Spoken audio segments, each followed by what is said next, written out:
Welcome to Skynomics academy. My name is Sunil Kumar Yadav और जैसा कि आप स्क्रीन पर देख पा रहे हैं, आज हम लोग इकोनॉमिक्स का चैप्टर जो सीयूईटी के लिए मोस्ट इंपॉर्टेंट है उसको आज डिस्कस करेंगे, जो कि है determination of income and employment.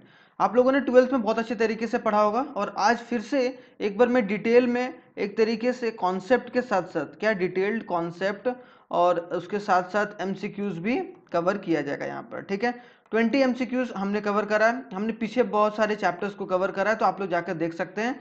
आप लोगों को प्लेलिस्ट मिलेगा एक सीयूईटी 2024 के नाम से, सीयूईटी यूजी 2024। तो वहां आप लोग जाकर एक तरीके से पूरा देख सकते हो इकोनॉमिक्स से रिलेटेड जितने भी सारे चैप्टर्स हैं। और भी सारे 2-3 चैप्टर और बचे हुए हैं, तो मैं और सारे चैप्टर्स को डिस्कस करने के बाद, जैसे आपका 15th और 16 में बिजनेस स्टडीज और इकोनॉमिक्स का पेपर है, तो कहीं ना कहीं हम यहाँ पर सैम्पल पेपर भी डिस्कस करेंगे 10 के बाद। सैम्पल पेपर जो प्रीवियस ईयर क्वेश्चन है, ताकि आप लोगों का एक कॉन्सेप्ट है वो भी पूरा हो सके और आप लोग अच्छे परसेंटाइल से एक वहां पास हो पाए। कहां पर? सीयूटी वाले एग्जाम में। क्लियर? तो चलिए स्टार्ट करते हैं। पहले मैं कॉन्सेप्ट डिस्कस करूंगा बहुत शानदार तरीके से, उसके बाद मैं शानदार तरीके से एमसीक्यूज को अच्छे तरीके से डील करने की कोशिश करेंगे। ये हमारा व्हाट्सएप नंबर है, अगर किन्हीं को चाहिए पीडीएफ, ठीक है, तो वो यहाँ पर संपर्क कर सकते हैं या फिर यहाँ पर कॉन्टैक्ट कर सकते हैं, या फिर एक तरीके से हमें फेसबुक और इंस्टाग्राम और एक तरीके से व्हाट्सएप चैनल भी है, तो वहाँ पर भी आप लोग फॉलो कर सकते हैं। ठीक है, तो चलिए स्टार्ट करते हैं। पहले कॉन्सेप्ट से, कॉन्सेप्ट समझ लेते हैं, फिर कॉन्सेप्ट के बाद हम लोग आगे बढ़ेंगे क्वेश्चंस पर। ठीक है, तो कॉन्सेप्ट में हम लोगों ने यहाँ पर एक तरीके से क्या पढ़ रहे हैं हम लोग? Theory of income and employment. क्या? Theory of income and employment. Theory of income and employment में दो चीज़ें इंपॉर्टेंट हो जाती हैं कि अगर कोई भी इकोनॉमी को अगर इनकम जनरेट करना है, तो कहीं ना कहीं क्या करना पड़ेगा? उसे एम्प्लॉयमेंट देनी होगी। और अगर एम्प्लॉयमेंट देनी होगी तो वो दो तरीके से देगी। पहला होता है एग्रीगेट डिमांड, कि एग्रीगेट डिमांड क्या होता है वो समझना। तो पूरा डिमांड जो किया जा रहा है ना, टोटल स्पेंडिंग को, मतलब बोला जाए कि टोटल स्पेंडिंग किया जा रहा है, total spending in an economy, total spending in an economy, total spending in an economy at different price level, कि जिस भी प्राइस लेवल पर, डिफरेंट प्राइस लेवल पर जो भी किया जा रहा है, प्राइस लेवल पर किया जा रहा है, तो उसको हम लोग क्या बोलेंगे? Aggregate demand. एग्रीगेट डिमांड हमेशा किसके साइड से होता है? कंज्यूमर साइड से। जितने भी कंज्यूमर खर्चा कर रहे हैं, कोई भी किस भी प्राइस पर कोई भी प्रोडक्ट अगर ले रहे हैं, तो हम लोग उसको टोटल स्पेंडिंग को क्या बोलेंगे? Sum of total spending is known as aggregate demand.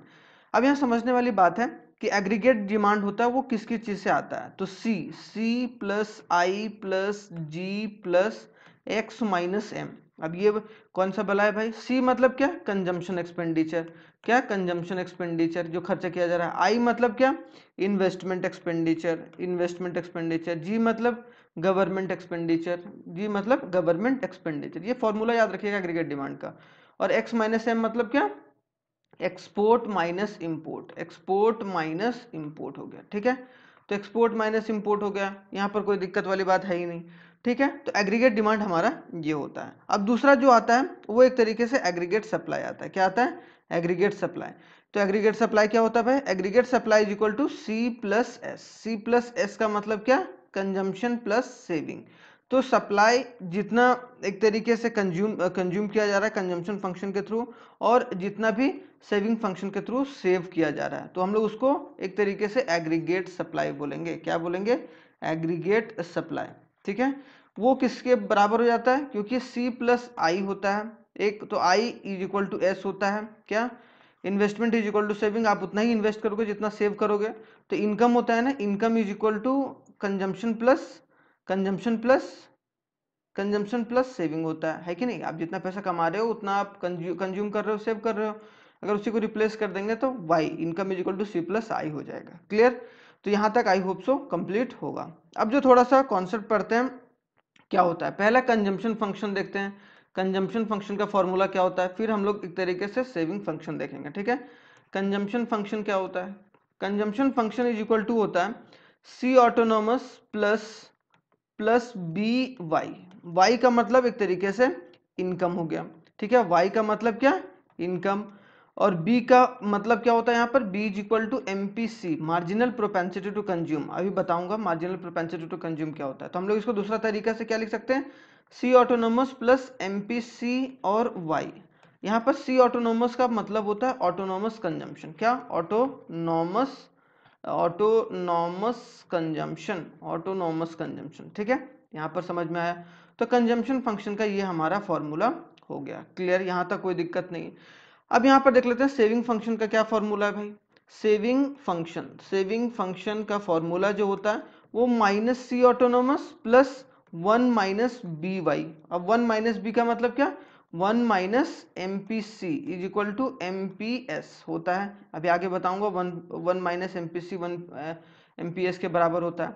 तो हम लोग इसको माइनस सी ऑटोनोमस प्लस क्या एम पी एस वाई लिख सकते हैं, एम पी एस वाई लिख सकते हैं। क्लियर? यहाँ तक क्लियर हो गया। अब थोड़ा सा आते हैं कि एमपीसी का फॉर्मूला क्या होता है, एपीसी का फॉर्मूला क्या होता है, एपीएस का फॉर्मूला क्या होता है। पहले देख लेते हैं एपीसी का, एवरेज प्रोपेंसिटी टू कंज्यूम का फॉर्मूला होता है सी बाई वाई। जो एवरेज बोला जाए कि एवरेज प्रोपेंसिटी टू सेव का फॉर्मूला होगा एस बाई वाई, सेविंग ऊपर आ जाएगा। ठीक है।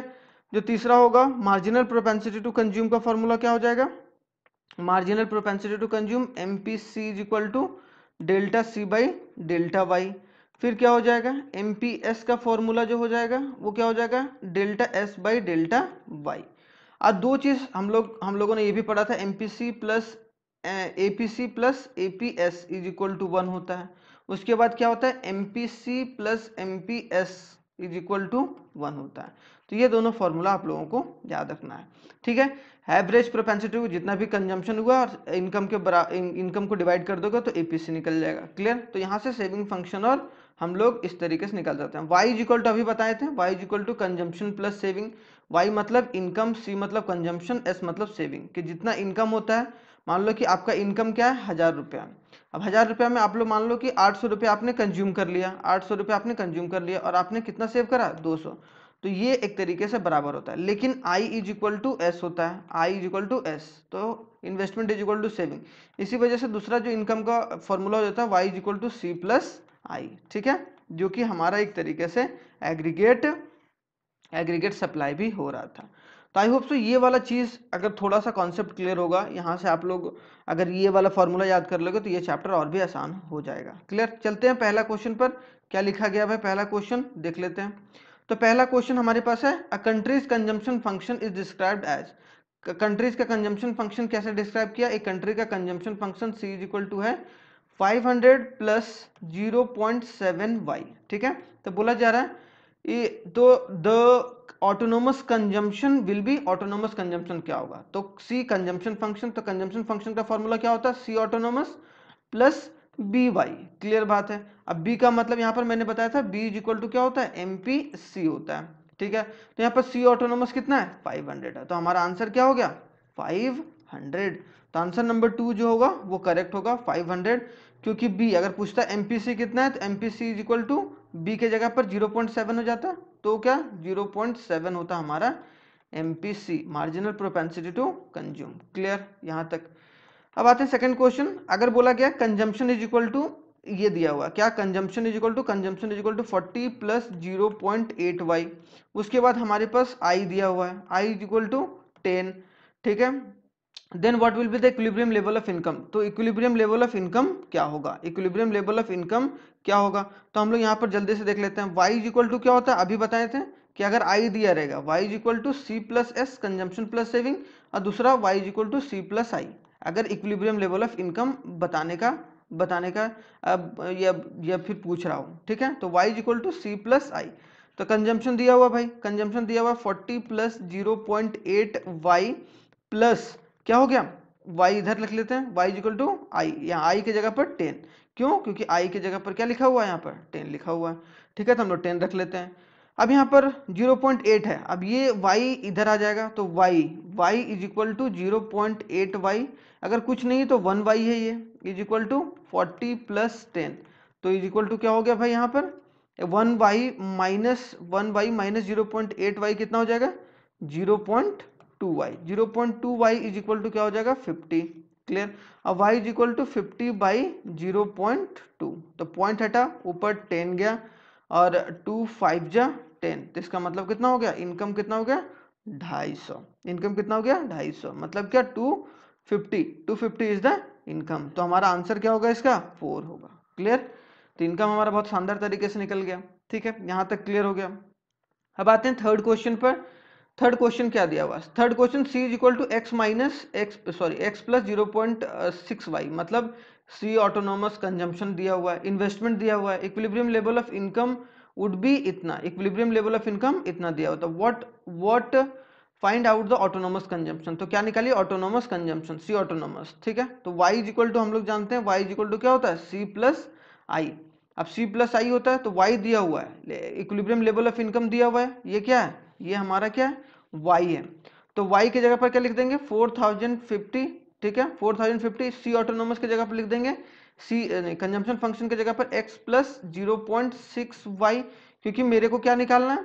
मेरे को क्या निकालना है? x निकालना है। तो यहाँ पर भी y तो दिया हुआ है भाई, तो y हम लोग एक तरीके से लिख लेते हैं, y के जगह पर क्या लिख लेते हैं? y के जगह पर 4050। समझ रहे हो कि नहीं समझ रहे हो? ये बात आप लोग ध्यान से देखना, क्योंकि हमने क्या किया यहाँ पर, एक बार देख लेते हैं। यहाँ पर y इज इक्वल टू सी, मतलब सी ऑटोनोमस प्लस बी वाई लिख देंगे और प्लस आई। तो यहाँ पर जो कंजम्पशन फंक्शन था वो क्या था? कंजम्पशन फंक्शन हमारा ये था, तो हम लोग ये लिख दिया हम लोगों ने, y के जगह पर लिख दिया, और इन्वेस्टमेंट कितना है? 1500। क्लियर, तो यहाँ पर कोई दिक्कत नहीं है। अब देख लेते हैं ये 4050 इधर लिख लेते हैं, x plus 6/10 into 4050 plus 1500। Clear, तो ये 0 से कट गया, तो क्या बचा भाई हमारे पास? 4050 और कितना हो गया? x प्लस 6 5 जा 30 का 0 कैरी 3, इसे से इंटू कर देंगे, और 6 0 जा 0 3 और 6 4 जा 24, क्या 2430 आ गया था? 2430 प्लस 1500।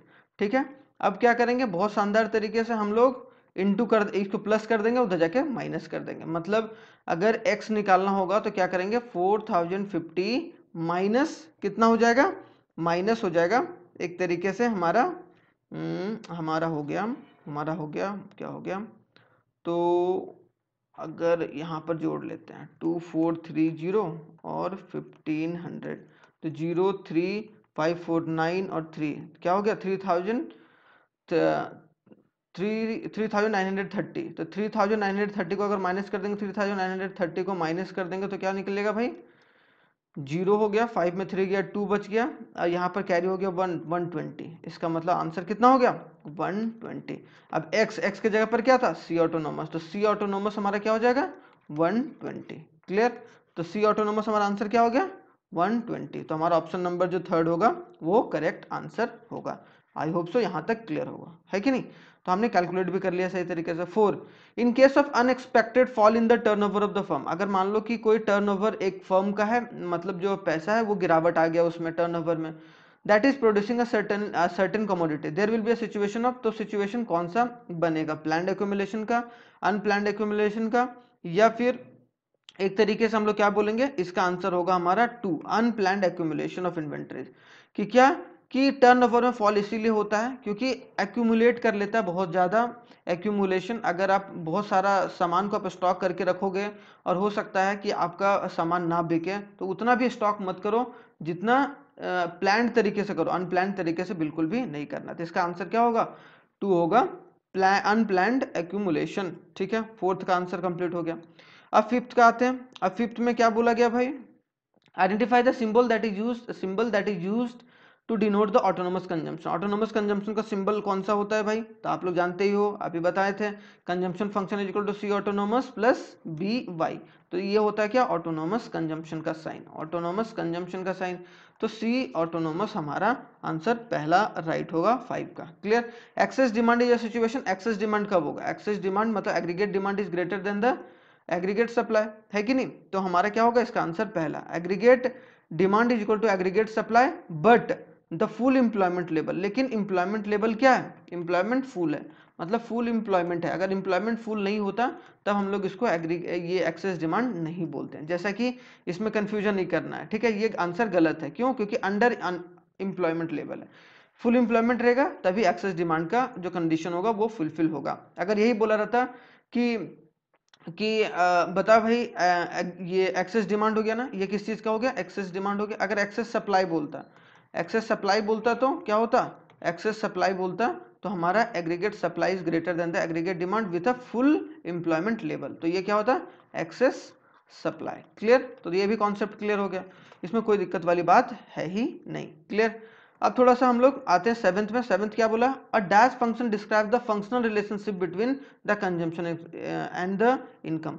कौन सा फंक्शन है जो डिस्क्राइब करता है कंजम्पशन और इनकम के फंक्शनल या रिलेशनशिप को, जो कंजम्पशन और एक तरीके से इनकम के वाई वाई वाई आई नहीं डिनोट करना है इसमें, ठीक है, वाई।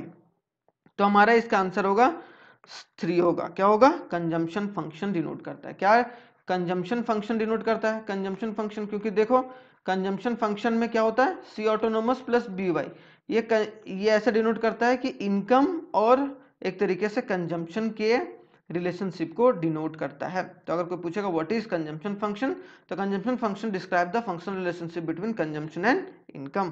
क्लियर, सेवेंथ भी क्लियर हो गया। अब आते हैं एट्थ में, क्या है, identify the correct sequence relating to the equilibrium of economy, कि करेक्ट मतलब आप करेक्ट सीक्वेंस बताइए। तो करेक्ट अगर सीक्वेंस देखा जाए तो हमारा पहला क्या होगा, व्हेन द प्लान्ड, अगर देखा जाए हैंड ये नहीं होगा, process of continued aggregate demand ये नहीं होगा, तो सी होगा सबसे पहला, when a planned demand excess the planned output. अगर पहले तो 3 ऑप्शन कौन सा है, ये 3 और ये वाला भी है। अब देख लेते हैं बी और ई में कौन है, क्यों, क्योंकि इसका सेकंड ऑप्शन क्या है, इसमें बी है इसमें ई है, तो दोनों ऑप्शन राइट हो सकता है। तो एक तरीके से जो हमारा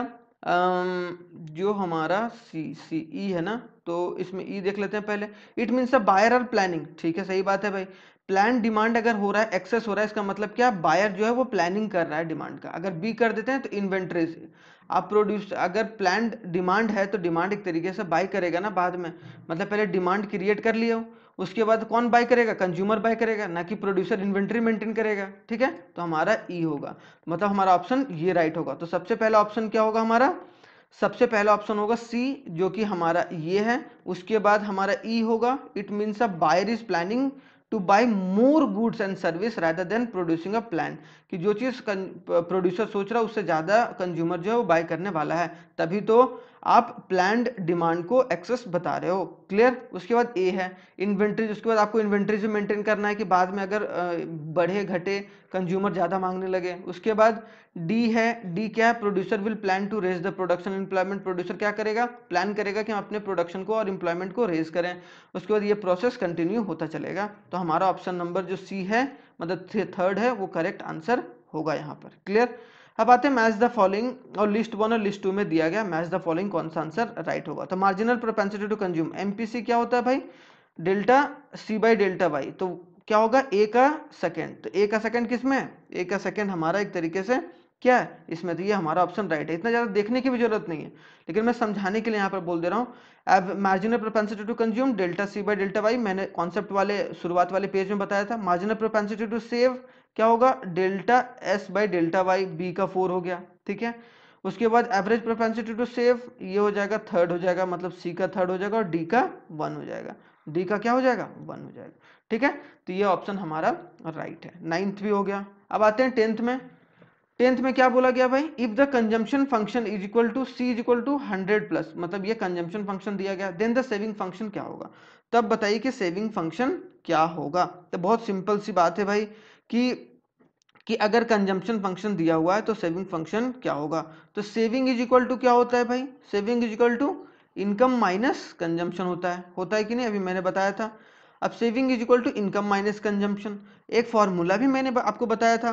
क्या बताया था भाई, एक तरीके से कि अगर सी इज इक्वल टू क्या दिया हुआ है, 300 प्लस 0.6 वाई कंजम्पशन फंक्शन, और अगर सेविंग फंक्शन दिया हुआ है तो क्या हो जाता है, minus C autonomous plus 1 minus B Y. ठीक है, तो 1 माइनस बी वाई कैसे करेंगे भाई, अब सी ऑटोनोमस 300 है कि नहीं, यहाँ पर देखो सी ऑटोनोमस 300 है और उसके बाद बी दिया हुआ 0.6। अब मेरे को क्या निकालना, 1 माइनस बी, तो 1 क्यों, क्योंकि M P S is equal to क्या होता है, ये किसके बराबर होता है, एम पी सी के बराबर। तो M P S is equal to क्या होता है, 1 minus B is equal to क्या होगा, 1 माइनस 0.6, तो क्या हो जाएगा हमारा ये 0.4। तो हमारा क्या निकल गया, एक तरीके से यहाँ पर बोला जाए तो क्या निकल गया, MPS हमारे पास निकल गया 0.4। अब 0.4 निकल गया तो S इज इक्वल टू क्या होगा, माइनस 300 प्लस 1 माइनस बी कितना निकला, 1 माइनस बी 0.4, तो 0.4 वाई, तो हमारा आंसर हो जाएगा -300। अब -300 कहाँ पर है भाई, -300 0.4 वाई, तो आंसर नंबर थर्ड जो होगा वो करेक्ट आंसर होगा, क्योंकि ये सेविंग फंक्शन को रिलेट कर रहा है। 0.6 इसीलिए नहीं होगा, क्यों, क्योंकि ये बी है और कभी भी सेविंग फंक्शन में बी का ऑप्शन नहीं आता है। क्लियर, तो ये बात आप लोग याद रखिएगा। तो आई होप सो 10 का भी आपका सॉल्यूशन कंप्लीट होगा। अब आते हैं 11th में। If a marginal propensity to save, अगर मान लो कि एमपीएस कितना दिया हुआ है, MPS is equal to 0.5। MPS देने का मतलब क्या है, ये 1 माइनस बी दिया हुआ है, 1 minus B. Clear, and the initial investment is 250 crore. Initial investment क्या है, इनिशियल इन्वेस्टमेंट 250 करोड़, मतलब change in investment, change in investment कितना है, 250 crore. Then the final change in the income, तो फिर इनकम में क्या चेंज होगा वो बताइए। तो इनकम इज इक्वल टू क्या होता है, income, change in income is equal to change in investment into 1/MPS। ठीक है, क्यों, क्योंकि जो डेल्टा आई होता है, या फिर बोला जाए इन्वेस्टमेंट के हिसाब से, सेविंग के हिसाब से अगर देखा जाए, तो एमपीएस इज इक्वल टू क्या होता है, MPS is equal to delta S by delta Y. ठीक है, अब एस के जगह पर आई आ जाएगा, मतलब MPS is equal to delta I by delta Y. क्यों आई आ गया भाई, क्योंकि एस के जगह पर saving is equal to investment होता है, तो यहाँ पर change in investment is equal to change in saving के बराबर हो गया। अब इसको इंटू कर दो, मतलब क्या, एक तरीके से ये इंटू हो गया, मतलब डेल्टा वाई निकालना है, तो एक तरीके से इसका जो फॉर्मूला होगा क्या होगा, यहाँ पर मैं कर देता हूँ। ठीक है, यहाँ पर करते हैं। ठीक है, यहाँ पर पहले मैं करता हूँ, उसके बाद फिर आगे देखते हैं। ठीक है, यहाँ पर क्या होता, तो delta Y into M P S is equal to क्या होता, डेल्टा आई, किसके बराबर हो जाता, डेल्टा आई के बराबर हो जाता, डेल्टा आई। लेकिन मेरे को क्या निकालना है, डेल्टा वाई निकालना है, तो डेल्टा वाई को आराम से निकाल लेते हैं भाई। Delta Y is equal to delta I कितना दिया हुआ है, 250 इंटू 1/0.5, क्या है, 0.5। अब 0.5 है तो पॉइंट हटा, ऊपर 10 चला गया, 5 2 जा 10, मतलब चेंज इन वाई कितना हो गया, change in Y is equal to 250, कितना हो गया, 250। तो इसका आंसर क्या होगा, 250 इज द, 250 तो है ही नहीं भाई, तो what is the final change in the income, तो 250 नहीं 500 है, 500। क्यों भाई 500 होगा, क्योंकि 250 इंटू 2 तो कितना हो जाएगा 500, तो हमारा आंसर हो जाएगा इसका 500, जो ऑप्शन नंबर 4 है। आई होप सो 11th वाला भी क्वेश्चन आपका क्लियर होगा। अब आते हैं 12th क्वेश्चन में।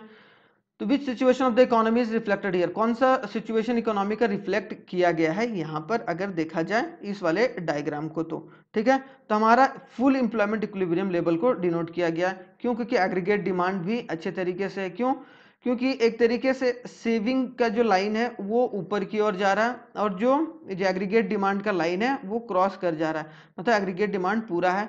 जो एग्रीगेट डिमांड अगर पूरा रहेगा और फुल एम्प्लॉयमेंट लेवल इक्विलिब्रियम है, मतलब पहले इतना था, पहले इतना है, फिर आगे बढ़ता बढ़ता चला गया, इसका मतलब क्या है, ये किसको डिनोट कर रहा है, फुल एम्प्लॉयमेंट इक्विलिब्रियम। ठीक है, अब आते हैं 13th में। If the marginal propensity to consume, MPC कितना दिया हुआ मेरा 0.8, what will the marginal propensity to save, तो मार्जिनल प्रोपेंसिटी टू सेव क्या होगा, तो बहुत आसान तरीका है यहाँ पर मार्जिनल प्रोपेंसिटी टू सेव निकालने का। अब हम लोग एमपीसी कितना दिया हुआ 0.8, तो MPC plus MPS is equal to क्या होता है, 1 होता है, मैंने बताया था आपको कॉन्सेप्ट वाले वीडियो में। ठीक है, तो यहाँ एमपीसी दिया हुआ है, एमपीएस निकालना है, एमपीसी कितना है 0.8 दिया हुआ है, तो MPS plus is equal to 1 हो गया। अब एमपीएस कैसे निकलेगा, MPS is equal to 1 minus 0.8 is equal to 0.2, तो हमारा आंसर क्या हो जाएगा 0.2 इज द करेक्ट आंसर, 0.2 हो जाएगा, वो हमारा क्या हो जाएगा एमपीएस। इतना निकालने की जरूरत नहीं है, आप लोग माइनस कर देना 1 से, ऐसा आएगा तो क्लियर। तो 0.2 इज द करेक्ट आंसर। 13 का आंसर कितना 2 है, वो हमारा करेक्ट आंसर है। अब आते हैं 14th क्वेश्चन में। 14th क्वेश्चन में क्या है भाई, if the aggregate demand is greater than the aggregate supply, अगर एग्रीगेट डिमांड जो है वो greater than the aggregate supply, what kind of problem does the economy face, तो उस समय इकोनॉमी कौन सा जो प्रॉब्लम फेस करेगा, मतलब जो एग्रीगेट डिमांड ग्रेटर होता है एग्रीगेट, तो कौन सा प्रॉब्लम इकोनॉमी फेस करेगा भाई, तो हम लोग यहाँ पर देख लेते हैं। जो 14th का आंसर होगा कि वो हमारा ऑप्शन नंबर 1 एक्सेस डिमांड का प्रॉब्लम फेस करेगा कि डिमांड ज़्यादा हो जाता है, जिसको हम लोग एक्सेस डिमांड में आते हैं। एक्सेस डिमांड जैसा कि हमने पीछे भी इसमें एक जगह रीड करा था। क्लियर। अब आते हैं 15th में, which of the following statement is incorrect concerning the under employment equilibrium. इसमें से कौन सा स्टेटमेंट है वो इनकरेक्ट है अंडर एम्प्लॉयमेंट इक्विलिब्रियम को लेकर। इनकरेक्ट है मतलब जो सही आंसर नहीं है। तो हमारा एक तरीके से aggregate supply is equal to the aggregate demand, aggregate supply is equal to aggregate demand, ये अंडर एम्प्लॉयमेंट इनकरेक्ट है ना। तो resource are fully utilize in efficient, तो मतलब अंडर एम्प्लॉयमेंट कभी इस सिचुएशन पर नहीं होगा। क्या कि जब रिसोर्स फुली यूटिलाइज होगा एफिशिएंट मैनर में, तो ये हमारा ऑप्शन राइट है। क्यों? क्योंकि ये इनकरेक्ट है अंडर अनएम्प्लॉयमेंट के बारे में। क्लियर। अंडर एम्प्लॉयमेंट के बारे में, अंडर एम्प्लॉयमेंट बोला, अंडर अनएम्प्लॉयमेंट नहीं बोला है, ठीक है, इसलिए ध्यान रखना। अंडर एम्प्लॉयमेंट के अगर दायरे में देखा जाए तो अंडर एम्प्लॉयमेंट इस वाले सिचुएशन पर बिल्कुल भी नहीं होगा, मतलब ये इनकरेक्ट है। ठीक है। क्वेश्चन नंबर 16 में the aggregate demand function depicts, aggregate demand function क्या करता है, क्या डिपिक्ट करता है, connection between the level of output and the employment and the aggregate demand of the price. मतलब जो एग्रीगेट डिमांड है वो क्या डिपिक्ट करता है कि लेवल ऑफ आउटपुट क्या है, लेवल ऑफ आउटपुट क्या है, या फिर एम्प्लॉयमेंट लेवल क्या है, फिर aggregate demand of the price क्या है, कौन सा बेस्ट डिस्क्राइब करता है इन तीनों को। तो एक तरीके से हमारा जो होगा पॉजिटिव, कि तीनों पॉजिटिव में है, मतलब एक लेवल ऑफ आउटपुट भी पॉजिटिव में है, एम्प्लॉयमेंट भी पॉजिटिव में है, और एग्रीगेट डिमांड वो भी पॉजिटिव, मतलब ज़्यादा चेंजेस नहीं हो रहा है। तो हम लोग उसको क्या बोलेंगे, एक तरीके से जो पॉजिटिव एग्रीगेट डिमांड है। 17th का क्वेश्चन देख लेते हैं। In two sector economic model, two sector economic model क्या होता है, जिसमें कहीं ना कहीं कंजम्पशन और हाउस होल्ड, मतलब हाउस होल्ड और फर्म, हाउस होल्ड कंजम्पशन करता है, इन्वेस्टमेंट कौन करता है, फर्म। तो जिस इकोनॉमी में हाउस होल्ड और फर्म अगर रोल प्ले करता हो तो वो टू सेक्टर इकोनॉमिक मॉडल है। Which of the following is not a part of aggregate demand, तो कौन सा पार्ट होगा, एग्रीगेट डिमांड का पार्ट नहीं होगा। ठीक है। तो एक तरीके से जो हमारा सही आंसर होगा वो क्या होगा, बोथ 2 एंड 3। क्या होगा, 2 एंड 3, कि 2 एंड 3 है वो पार्ट नहीं है। क्यों? क्योंकि सी और आई है, इसका मतलब क्या, कंजम्पशन तो है लेकिन गवर्नमेंट वाला नहीं है, और net export X minus M भी नहीं है। तो मतलब ये दोनों जो होता है वो टू सेक्टर इकोनॉमिक मॉडल में नहीं, ये 4 sector economy, 4 sector economic model में सी प्लस आई प्लस जी प्लस एक्स माइनस एम अगर पूछेगा 4 सेक्टर में। अगर 3 सेक्टर पूछेगा तो ये तीनों, अगर 3 सेक्टर पूछेगा तो ये तीनों। ठीक है, 3 सेक्टर। अगर 2 सेक्टर पूछेगा तो ये कंजम्पशन और इन्वेस्टमेंट, जैसे कि मैंने बोला ये 2 सेक्टर। क्लियर। तो ये सब सारा कॉन्सेप्ट है वो क्लियर रखना है आप लोग। 18th में क्वेश्चन देखते हैं। The value of average propensity to consume, average propensity to consume कितना है, 0.6, and national income Y is equal to कितना है, 3600 करोड़। तो value of the saving will be, तो सेविंग कितना होगा ये बताना है आपको। तो सेविंग कितना होगा भाई, तो सिंपल सा हम लोग फॉर्मूला जानते हैं एपीसी का, क्या होता है, APC is equal to C by Y. Clear बात है।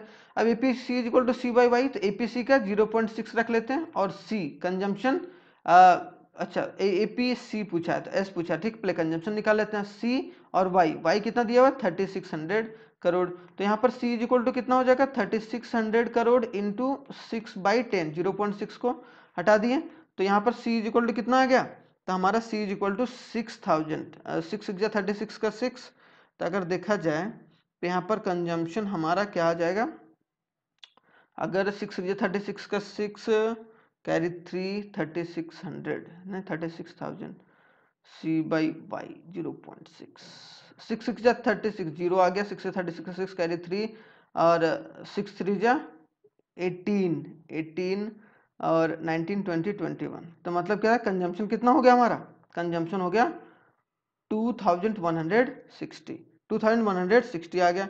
तो हमारा एक तरीके से सेविंग कितना निकल जाएगा भाई, वो भी देख लेते हैं। तो सेविंग हमारा कितना निकल जाएगा, 0.6y ना, 0.6y, ठीक है 0.6y।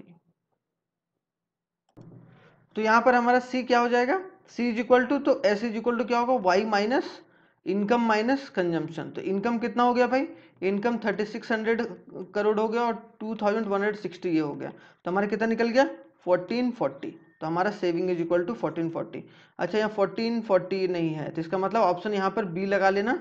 ठीक है, इसका क्या होगा 1440, इसका आंसर सही होगा। क्लियर, ये बात समझ लेना। अब आते हैं 19th में क्या दिया हो गया भाई, अब 19th में दिया गया, if the marginal propensity to consume is greater than the, क्या मार्जिनल प्रोपेंसिटी टू कंज्यूम क्या है, greater than the marginal propensity to save.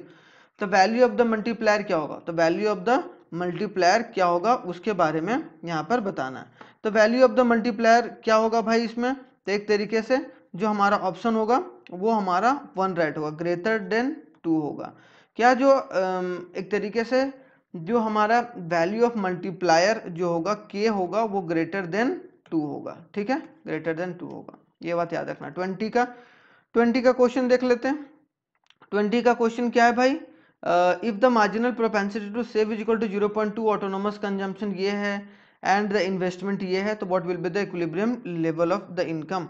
तो एक तरीके से हम लोग ये जानते हैं कि मार्जिनल प्रोपेंसिटी टू सेव इतना है, ऑटोनोमस कंजम्पशन ये है, और यहाँ पर then the equilibrium level of income क्या हो जाएगा, तो y इज इक्वल टू क्या होता है, पहले c निकालते हैं, c is equal to C autonomous plus B Y. तो यहाँ पर c इज इक्वल टू कितना होगा, autonomous consumption autonomous consumption 100 crore है, 100 प्लस अगर देखा जाए बी मतलब क्या, एमपीएस नहीं होता, एमपीसी होता है। तो एमपीसी कैसे निकालते हैं, 1 माइनस एमपीएस, ठीक है, 1 माइनस एमपीएस कर लिए। इसका मतलब एमपीसी क्या निकल गया, एमपीसी इज इक्वल टू 0.8 निकल गया। अब 0.8 वाई यहाँ पर निकल गया। तो हम लोग एक तरीके से ये जानते हैं क्या, कि जो y इज इक्वल टू क्या होता है, c प्लस आई होता है इक्विलिब्रियम। अब y is equal to c plus I मतलब 100 प्लस 0.8 वाई प्लस आई कितना है, i is equal to 200 crore. तो 200 करोड़ यहाँ पर प्लस कर देते हैं, तो y minus 0.8 Y is equal to 300। क्यों, क्योंकि ये वाला और ये वाला प्लस हो गया, तो ये हो गया क्लियर। तो y माइनस कुछ नहीं है तो 1 है, तो 1 माइनस तो 0.2 वाई आ गया, तो 0.2 Y is equal to 300 crore. तो y इज इक्वल टू क्या होगा, 300 2 और ऊपर 10 हो जाएगा, मतलब क्या 2 5 जा 10, तो 5 3 जा कितना होगा, 5 3 जा 1500। तो क्या होगा, 1500 करोड़ जो होगा वो हमारा इक्विलिब्रियम लेवल ऑफ इनकम होगा। तो ऑप्शन नंबर 1 जो है हमारा राइट आंसर है। तो हमने एक ऑप्शन को डिस्कस करा था, यहाँ पर हमने एक तरीके से 20 क्वेश्चंस या 20 एमसीक्यूज को हमने बहुत शानदार तरीके से डिस्कस करा, और हम लोगों ने कॉन्सेप्ट भी जाना, और साथ ही साथ हम लोगों ने एक तरीके से सारे क्वेश्चंस को डीप एनालिसिस भी किया। अब इसके बाद में जो हम डिस्कस करेंगे वो बैंकिंग के चैप्टर को डिस्कस करेंगे, क्योंकि सारे चैप्टर से 2-3 क्वेश्चन आते हैं, और 50 में से 40 क्वेश्चन आप लोगों को करने होते हैं।